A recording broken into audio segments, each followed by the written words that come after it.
اللہ کو سخی سے بہت پیار ہے، عبادات میں ڈھیلا بھی ہونا تو اللہ اس سے پیار کرتا ہے، اور بخیل سے اللہ کی کوئی دوستی نہیں، چاہے ہپ ٹانگ تک لو کہ ساری رات اللہ ہو کرے۔ سخی اللہ کے قریب ہے، لوگوں کے قریب ہے، جنت کے قریب ہے، جہنم سے دور ہے۔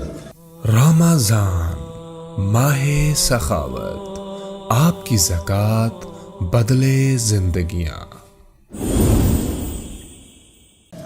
آپ نے کہا السخی قریب من اللہ، قریب من الناس، قریب من الی الجنہ، بعید من النار۔ سخی اللہ کے قریب ہے، لوگوں کے قریب ہے، جنت کے قریب ہے، جہنم سے دور ہے۔ والبخیل بعید عن اللہ، قریب الی النار، بعید عن الناس۔ جو بخیل آدمی ہے وہ اللہ سے بھی دور ہے، لوگوں سے بھی دور ہے، جنت سے بھی دور ہے، جہنم کے قریب ہے۔ تب ایک چھوٹی سی آیت میں پیش کرتا ہوں۔ فَلَقْتَحَمَ الْعَقَبَةَ وَمَا أَدْرَاكَ مَا الْعَقَبَةُ۔ حیرت کے اظہار کے لیے عربی میں دو لفظ تھے، ما افعلہ و افعل بہ۔ قرآن نے ایک تیسرے لفظ کا استعمال کیا جس نے عربوں کو حیرت میں ڈال دیا۔ جو قرآن القارعۃ ما القارعۃ وما ادراک ما القارعۃ وما ادراک ما الحاقۃ وما ادراک ما سقر وما ادراک ما یوم الدین۔ یہ استعمال پہلے عرب میں نہیں تھا، اس کو قرآن نے استعمال کیا کہ بالکل جب کوئی حیرت میں ڈوب جائے وہاں یہ لفظ بولا جاتا ہے۔ تو اللہ تعالیٰ نے فرمایا کہ پھر تم نے گھاٹی کو پار کیوں نہ کیا؟ اقتحام کہتے ہیں، پہلے سڑکیں تو تھیں نہیں، کہیں کھائیاں آ جاتی تھی، کہیں نشیب، کہیں فراز۔ تو جہاں کہیں ایسا ہوتا تھا کہ نیچے نہیں اتر سکتے، گہرائی ہے، اور سوائے گھوڑے کے کوئی اور شکل نہیں پار چھلانگ لگانے کی، اس کو کہتے تھے اقتحام، کہ گھوڑے کو اٹھانا اور ایڑ لگانا اور چھلانگ لگوا کے پار۔ یہ ایک جان کا قرع ہوتا تھا کہ ذرا گھوڑے کا پاؤں پھسلا تو اندر پتہ نہیں زندگی پھر بچتی ہے یا نہیں بچتی، اور اس طرح گھوڑے کو اٹھانا وہ اس کو بہت زیادہ پریکٹس کروائی جاتی۔ یہ یوسف اور اس کا چھوٹا بھائی، یہ دونوں گھوڑ سواری سیکھ رہے تھے، تو چھوٹا تو جلدی ماہر ہو گیا، یہ بھی کچھ دوڑانے لگا۔ تو ایک دفعہ یہ گھوڑے پہ آ رہا تھا، میں گھر سے نکلا، میں نے پوچھا ہاں جی بن گئے ہو مولانا صاحب گھوڑ سوار کا؟ جی۔ میں کیا کھالا ٹاپ کے دکھاؤ۔ وہ کھیت سامنے کھیت تھا کھلا، اس میں فصل نہیں تھی۔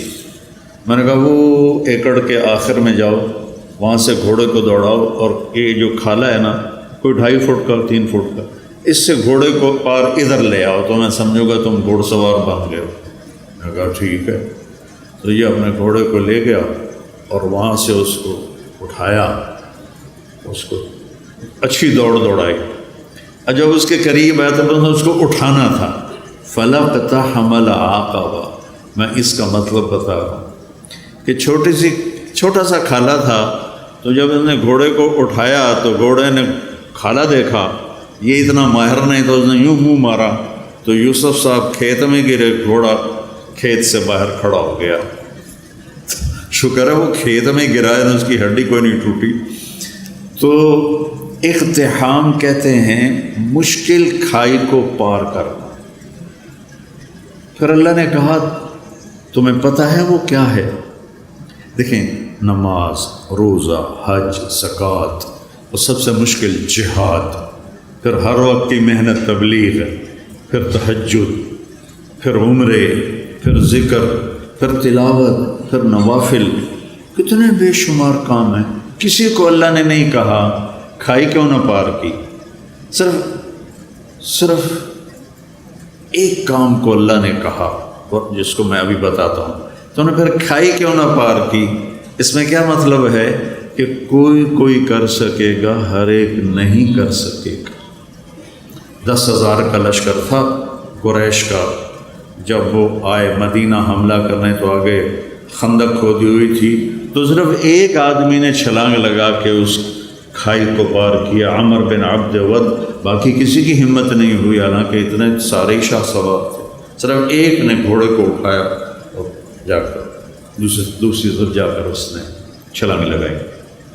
تو اللہ تعالیٰ نے فرمایا تمہیں کچھ خبر ہے کہ یہ کھائی پار کرنا میں کیا مطلب لے رہا ہوں؟ کہ نہیں یا اللہ، کا فک و رقبہ، سبحان، جن کی گردنیں پھنسی ہوئی ہیں مصیبت میں، تکلیف میں، بیماری میں، قرضے میں، مصائب میں۔ کوئی مصائب کی ایک قسم ہو تو بتاؤں، یہاں تو ایک سلسلہ ہے دکھوں کا۔ یہ سکھ تو اللہ نے سارے جنت میں رکھے ہیں، کہ لوگوں کی گردنیں چھڑانا، لوگوں کی گردنیں چھڑانا، فک و رقبہ، اتنا خوبصورت لفظ ہے۔ پہلے جو تھے نا غلاموں کے، ہم گئے تھے وہ تنزانیہ کے زنجبار ہماری جماعت گئی، نئی بٹ صاحب بھی ساتھ تھے، تو وہاں جہاں غلاموں کو وہ پکڑ کے لاتے تھے اور وہاں ان کو اندر قید کرتے تھے، پھر بحری جہاز آتے تھے تو ان کو بیچ کے آگے روانہ کرتے تھے۔ زنجبار سے کتنے کالے امریکہ پہنچے اور یورپ پہنچے، تو ان کی گردن میں توق ہوتا تھا کہ یہ بھاگ نہ جائیں، تو توق وزنی ہوتا تھا، وہ بڑے کرب اور تکلیف میں ہوتا تھا غلام۔ تو اللہ نے وہ تعبیر لی، فک و رقبہ، کہ جس کے گردن میں لوہے کے توق پڑے ہوں اس کے توق کھول کے آزاد کر دے۔ ہر مصیبت زدہ کی گردن میں توق ہوتا ہے۔ او اطعام فی یوم ذی مسغبہ،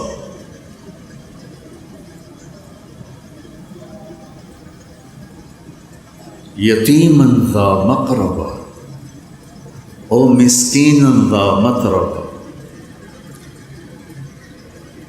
فی یوم ذی مسغبہ۔ صبغ کہتے ہیں اسبغ علیکم نعمہ ظاہرۃ و باطنہ۔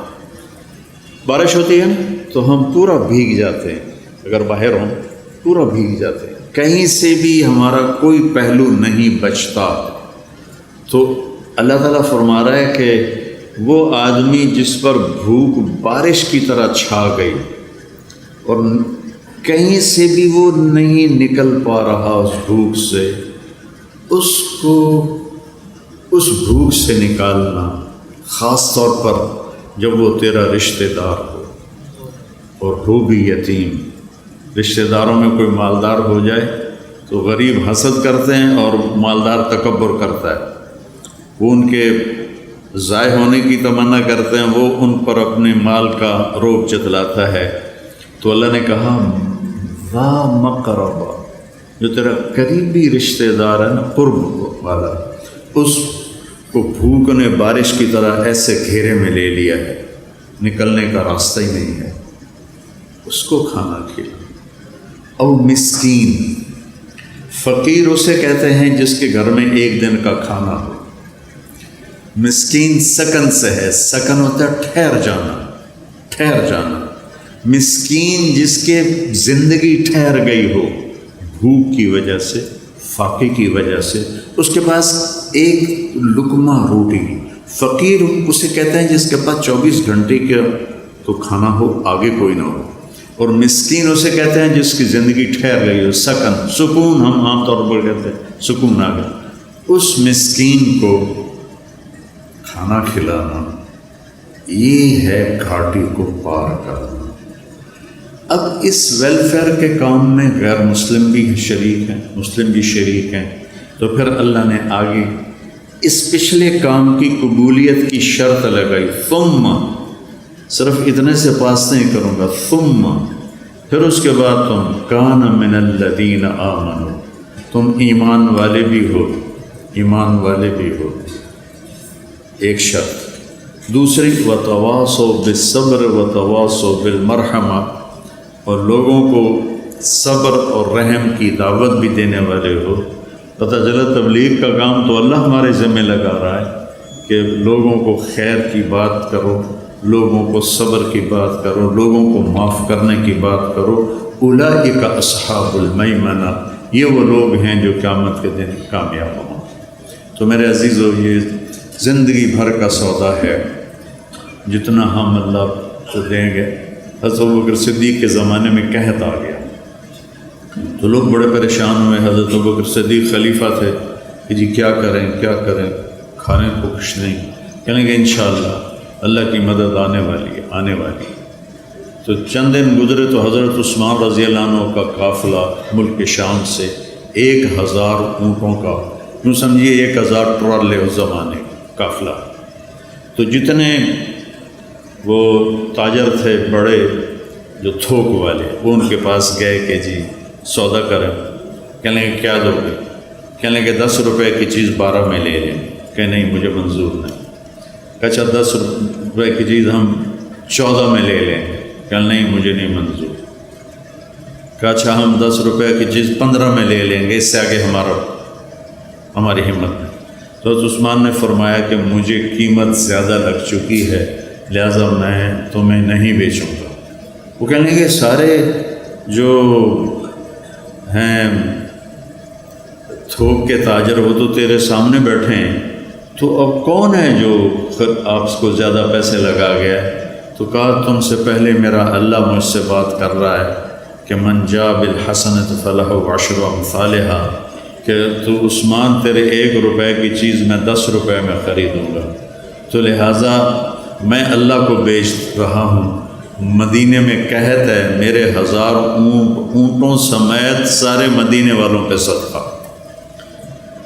تو اس رات حضرت عبداللہ بن عباس نے خواب دیکھا کہ اللہ کے نبی سفید گھوڑے پر ہیں، سبز پوشاک ہے اور سونے کی لگام ہے گھوڑے کی۔